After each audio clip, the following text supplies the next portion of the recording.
ಇಡೀ ದೇಶಾದ್ಯಂತ ಇದೆ.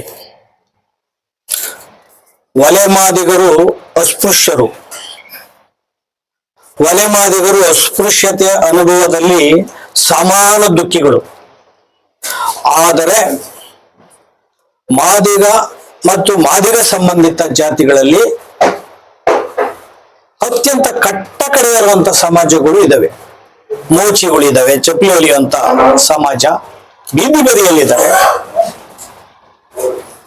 ಪೌರ ಕಾರ್ಮಿಕರು ಕೈಯಲ್ಲಿ ಗಬ್ಬುಗಳನ್ನು ಎತ್ತುವಂತಹ ಸಮಾಜ ಇದೆ. ತಲೆ ಮೇಲೆ ಮಲ ಇರುವಂತ ಸಮಾಜ ಮಾದಿಗ ಸಮಾಜದಲ್ಲಿದೆ. ಜೀತ ಮಾಡುವಂತ ಸಮಾಜ ಇದೆ. ಇಂಥ ಕಟ್ಟಕಡೆ ಸಮಾಜಗಳನ್ನ, ಪರಿಶಿಷ್ಟ ಜಾತಿಯಲ್ಲಿರ್ತಕ್ಕಂಥ ಕಟ್ಟಕಡೆ ಸಮಾಜಗಳನ್ನ ಮೇಲೆತ್ತುವಂಥದ್ದೇ ಬಾಬಾ ಸಾಹೇಬ್ ಅಂಬೇಡ್ಕರ್ ಅವರು ಮತ್ತು ಸಂವಿಧಾನದ ಪರಿಕಲ್ಪನೆ. ಈ ಸಂವಿಧಾನದ ಪರಿಕಲ್ಪನೆ ಮತ್ತು ಬಾಬಾ ಸಾಹೇಬ್ ಅಂಬೇಡ್ಕರ್ ಚಿಂತನೆಯನ್ನ ಯಾರು ವಿರೋಧ ಮಾಡ್ತಾರೋ ಅವರು ಅಂಬೇಡ್ಕರ್ ವಿರೋಧಿಗಳು, ಸಂವಿಧಾನದ ವಿರೋಧಿಗಳಾಗ್ತಾರೆ. ಹಳ್ಳಿಗಳಲ್ಲಿ ಒಲೆಮಾದಿಗ ಸಮಾಜಗಳು ಸಾಮರಸ್ಯವಾಗಿದ್ದಾರೆ. ಆದರೆ ವಿಧಾನಸೌಧದಲ್ಲಿ ಮತ್ತು ಉದ್ಯೋಗವನ್ನು ಅರಸಿ ಬಂದಂತಹ ವೈಟ್ ಕಾಲರ್ಸ್ ಏನಿದ್ದಾರೆ, ಇವರು ಇಡೀ ಹಳ್ಳಿಗಳನ್ನ ಬೆಂಕಿಗೆ ಹಾಕ್ತಾ ಇದ್ದಾರೆ. ನಿಮ್ಮ ಹೃದಯಗಳು ವಿಶಾಲ ಆಗ್ಬೇಕು. ಈ ಒಳ ಮೀಸಲಾತಿಯನ್ನ ಅಂಬೇಡ್ಕರ್ ಅವರ ಕಣ್ಣಿನಿಂದ, ಅಂಬೇಡ್ಕರ್ ಹೃದಯದಿಂದ ನೋಡ್ಬೇಕು. ನಿಮ್ಗೆ ದೊಡ್ಡ ಮನಸ್ಸು ಬರಲಿ ಅಂತ ಈ ಸಂದರ್ಭದಲ್ಲಿ ನಾನು ವಿನೀತು ಮನವಿ ಮಾಡ್ತೇನೆ. ದಲಿತ ಚಳವಳಿ ಕಟ್ಟಂತ ಆರಂಭದಿಂದಲೂ ಕೂಡ ಒಲೆಮಾದಿಗ ಸಮಾಜದಲ್ಲಿ ಘರ್ಷಣೆ ಇತ್ತು. ಅನೇಕ ಸಾಮರಸ್ಯಗಳನ್ನ ಬೆಳೆಸ್ತಿದ್ದೀವಿ. ಆದ್ರೆ ಇದು ಕಡ್ಡಿ ಪ್ರಯೋಗ ಮಾಡದಂತವರು ರಾಜಕೀಯ ಅವಕಾಶವಾದಿಗಳು. ಇವತ್ತು 56,432 ಉದ್ಯೋಗಗಳನ್ನ ಒಳ ಮೀಸಲಾತಿಯಲ್ಲಿ ಉದ್ಯೋಗ ತುಂಬೋದಿದೆಯಲ್ಲ, ಇದು ಅವೈಜ್ಞಾನಿಕ, ಸಂವಿಧಾನ ವಿರೋಧಿ ಮತ್ತು ಕಾನೂನು ಬಾಹಿರ ಅನ್ನೋ ಸಂದರ್ಭದನ್ನ ಈಗ ಹೇಳಕ್ಕೆ ಇಚ್ಛೆ ಪಡ್ತಾ ಇದ್ದೇವೆ. ಇಂಥ ಒಂದು ಕಾನೂನು ಬಾಹಿರ ಅಂತ ಕೆಲಸವನ್ನ ನೇತೃತ್ವ ವಹಿಸಿರುವಂತವರು ಮುಖ್ಯಮಂತ್ರಿ ಸಿದ್ದರಾಮಯ್ಯನವರು. ಸಿದ್ದರಾಮಯ್ಯನವರು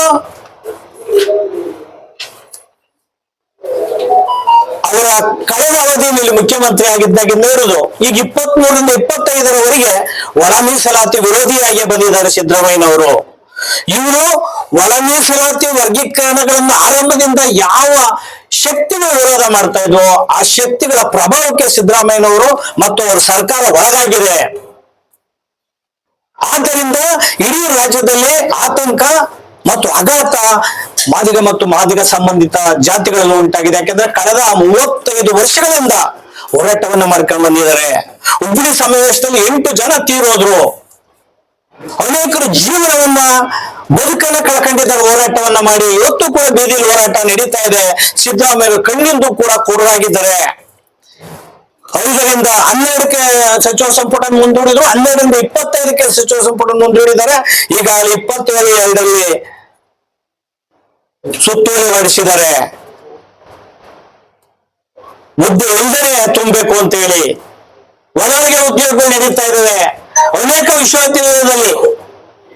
ಈಗ ಮೈಸೂರು ವಿಶ್ವವಿದ್ಯಾಲಯ ತಗೊಂಡ್ರೆ ಬಲಗೈ ಸಮಾಜದಲ್ಲಿ 177 ಜನ ಬೋಧಕರು ಮತ್ತು ಬೋಧಕೇತರರು ಇದ್ದಾರೆ. ಬರೀ 7 ಜನ ಮಾದಿಗ ಸಮಾಜದವರು ಇದ್ದಾರೆ. ಪೌರ ಕಾರ್ಮಿಕರು 2,000 ಚಿಲ್ಲರೆ ಮಾದಿಗ ಸಮಾಜದವರು ಕಸಬಾಗ್ತಾ ಇದ್ದಾರೆ. ಕಡಿಯಿಲ್ವಾ ನಿಮ್ಗೆ? ಆದ್ದರಿಂದ ಸ್ವಾಮೀಜಿಗಳು, ಶರಕ್ಷಣೆ ಸ್ವಾಮೀಜಿಗಳು ಹರಿಹರ ಬಿ ಕೃಷ್ಣಪ್ಪನವರ ಸಮಾಧಿಯಿಂದ ಜಾಥಾ ಬರ್ತಾ ಇದ್ದಾರೆ, ಕಾಲ್ನಡಿಗೆ ಜಾಥಾ. ಅವರಿಗೆ ನಾವು ಈ ಎಲ್ಲ ವೇದಿಕೆ ಮೂಲಕ ಒಕ್ಕೂಟದಿಂದ ನಾವು ಬೆಂಬಲಿಸ್ತೇವೆ. ಮತ್ತೆ ವೇದಿಕೆ ಕೂಡ ನಾವು ಫ್ರೀಡಂ ಪಾರ್ಕ್ ಅಲ್ಲಿ ಸಜ್ಜು ಮಾಡ್ತೇವೆ. ಮತ್ತೆ ಈ ಧರಣಿಯನ್ನ ಮುಂದುವರಿಸ್ತೇವೆ.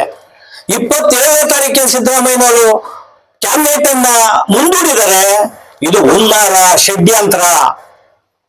ಇದರಲ್ಲಿ ಒಳ ಮೀಸಲಾತಿಯನ್ನ ಕಡಿತ ಮಾಡುವಂತ ಸಂಚೆ ಇದೆ.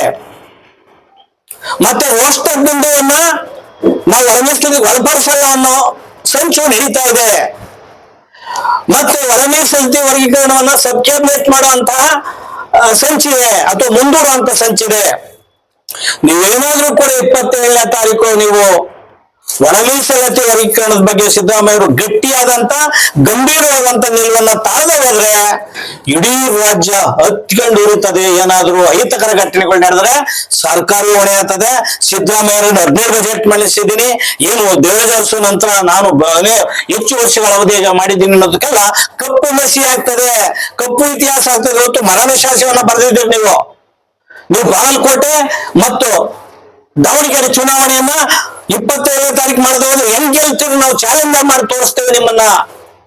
ಇಡೀ ರಾಜ್ಯದಲ್ಲಿ ಮಹಾನಗರ ಪಾಲಿಕೆಗಳು 2022 ಚುನಾವಣೆಯಲ್ಲಿ ನಿಮ್ಮ ನೆಲ ಕಚ್ಚಿಸ್ತವೆ ಅಂದ್ರೆ ನಾವು ವಿಳಂಬಿಸಲ್ಲ ಅನ್ನೋ ಮಾತನ್ನ ಸಿದ್ದರಾಮಯ್ಯನವರಿಗೆ ಈ ಮೂಲಕ ನಾವು ಆ ಸರ್ಕಾರಕ್ಕೆ ಒತ್ತಾಯ ಮಾಡ್ತಾ ಇದ್ದೇವೆ. ಪಾಪ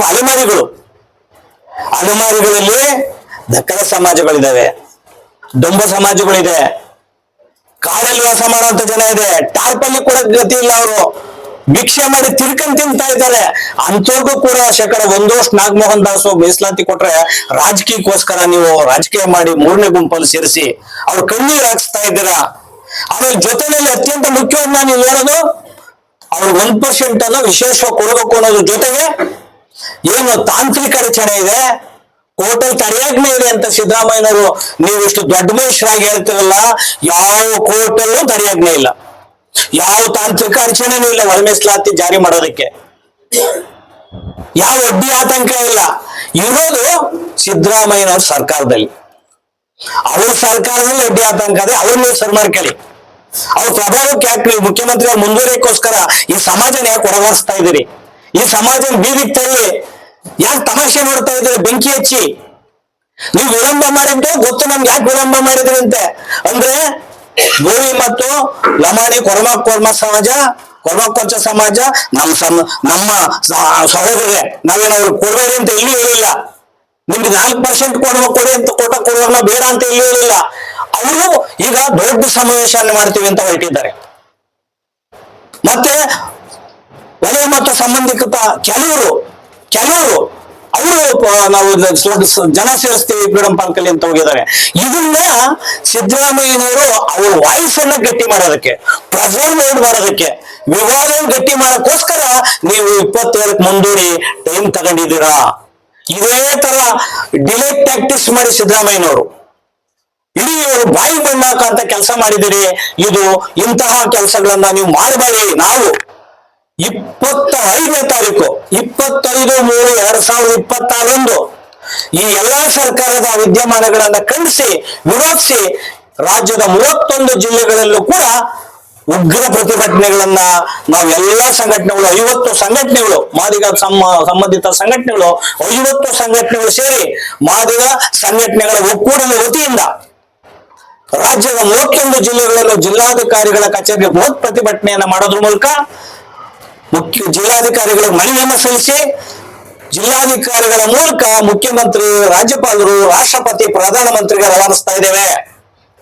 ಜೊತೆಗೆ ಬೆಂಗಳೂರಿನಲ್ಲಿ ಇದೇ ಮೌರ್ಯ ಸರ್ಕಲ್ ನಿಂದ ಗಾಂಧಿ ಪ್ರತಿಮೆಯ ಗಾಂಧಿನಗರದ ಮೌರ್ಯ ಸರ್ಕಲ್ ನಿಂದ ಮುಖ್ಯಮಂತ್ರಿಗಳ ಮನೆಗೆ ಬೃಹತ್ ರ್ಯಾಲಿ ಕಾರ್ಯಕ್ರಮನ ನಾವು ಮಾಡ್ತಾ ಇದ್ದೇವೆ. ಪೊಲೀಸ್ನವರು ಇದನ್ನ ನಿಲ್ಲಿಸಬೇಕು ಅಂತೇಳಿ, ಸರ್ಕಾರ ಇದನ್ನ ಹತ್ತಿಕ್ಬೇಕು ಅಂತೇಳಿ ಬಹಳ ಪ್ರಯತ್ನ ಮಾಡ್ತಾ ಇದೆ. ಅಂತ ಪ್ರಯತ್ನಗಳೇನಾದ್ರು ನಡೆದ್ರೆ ಅದಕ್ಕೆ ನೀವು ಸರ್ಕಾರ ಬಿದ್ದೋಗ್ತದೆ ಅನ್ನೋ ಮಾತನ್ನ ನಾನು ಹೇಳ್ತಾ ಇದ್ದೇನೆ. ಆದ್ದರಿಂದ ಮುಖ್ಯಮಂತ್ರಿ ಮನೆಗೆ 25ನೇ ತಾರೀಕು ಬೆಂಗಳೂರಲ್ಲಿ ಮುಖ್ಯವಾದಂತ ಕಾರ್ಯಕ್ರಮನ ಬೃಹತ್ ರ್ಯಾಲಿ ಕಾರ್ಯಕ್ರಮನ ಮೌರ್ಯ ಸರ್ಕಲ್ ಇಂದ ಮಾಡ್ತಾ ಇದೆ. ಎಲ್ಲ ಮಾದಿಗ ಸಂಬಂಧಿತ ಸಂಘಟನೆಗಳು, ಸಮಚಿಂತಕ, ಸಮಾನ ಮನಸ್ಕರು ಮತ್ತೆ ಅವತ್ತಿಂದ ಚಳುವಳಿ ಮಾಡುವಂತ ಯುವಕರುಗಳು ನೀವೆಲ್ಲದಕ್ಕೂ ಒಂದು ಭಾಗವಹಿಸಬೇಕು ಅಂತ ಅತ್ಯಂತ ವಿನೀತ ಮನವಿ ಮಾಡ್ತಾ ಇದ್ದೀನಿ. ಇಲ್ಲ ಅಂದ್ರೆ ನಿಮ್ಗೆ ಉದ್ಯೋಗಗಳು ಖಂಡಿತ ಸಿಗಲ್ಲ. 2 ಲಕ್ಷ ಉದ್ಯೋಗಗಳನ್ನ ನಿಮ್ಗೆ ಯಾಮಾರಿಸ್ಬಿಡ್ತಾರೆ. ನೀವು ಅದೇ ಕೆಲಸಗಳಲ್ಲಿ ಶಾಶ್ವತಗೊಳಿಸೋದಕ್ಕೆ, ನಿಮ್ಮ ಕೆಲಸಗಳಲ್ಲಿ ನಿಮ್ಮನ್ನ ಅಲ್ಲೇ ಅಂಟಿಸೋದಕ್ಕೆ ಸಂಚು ನಡೀತಾ ಇದೆ. ಇದಕ್ಕೋಸ್ಕರ ನೀವು ಎಚ್ಚೆತ್ಕೋಬೇಕು, ನಮ್ಮ ಒಟ್ಟಿಗೆ ಸೇರಿಸ್ಬೇಕು. ನಾವು ಎಲ್ಲರೂ ಕೂಡ ಎಂತ ತ್ಯಾಗ ಬಲಿದಾನಕ್ಕೂ ಕೂಡ ನಾವು ಸಿದ್ಧವಾಗಿದ್ದೇವೆ, ಬದ್ಧವಾಗಿದ್ದೇವೆ. ಯಾವ ವ್ಯಕ್ತಿ ಯಾವ ಜಾತಿಯನ್ನು ವಿರೋಧ ಮಾಡೋದಲ್ಲ. ನಾವು ಎಲ್ಲ 101 ಜಾತಿಗೂ ಕೂಡ ಅವರ ಜನಸಂಖ್ಯೆಗೆ ಸಮಾನವಾಗಿ ಮೀಸಲಾತಿ ಹಂಚಿಕೆ ಆಗಬೇಕು ಅನ್ನೋದು ಅಷ್ಟೇ ಒತ್ತಾಯ. ಯಾವ್ರ ಬೈಯೋದಲ್ಲ, ನಾವು ಹೊಗಳೋದಲ್ಲ, ಮತ್ತೆ ವಿರೋಧ ಅಲ್ಲ. ಯಾವುದೇ ಪಕ್ಷಕ್ಕೆ, ಯಾವುದೇ ರಾಜಕೀಯ ಪಕ್ಷಕ್ಕೆ ಸೇರಿದವ್ರು ನಾವ್ ಯಾರು ಅಲ್ಲ. ನಾವು ಎಲ್ಲ ಜಾತಿಯ ಹೋರಾಟಗಾರರು ಅನ್ನೋ ಮಾತನ್ನ ಸಂದರ್ಭದಲ್ಲಿ ಹೇಳಿ, ದಯವಿಟ್ಟು ಮಾಧ್ಯಮಗಳು ಅವತ್ತು ನಮಗೆ ಬೆಂಬಲವನ್ನು 25ನೇ ತಾರೀಕು ಕೊಡಬೇಕು ಅಂತ ಅತ್ಯಂತ ವಿನೀತವಾಗಿ ಮನವಿ ಮಾಡ್ಕೊಳ್ತೇನೆ. ನಮಸ್ಕಾರ.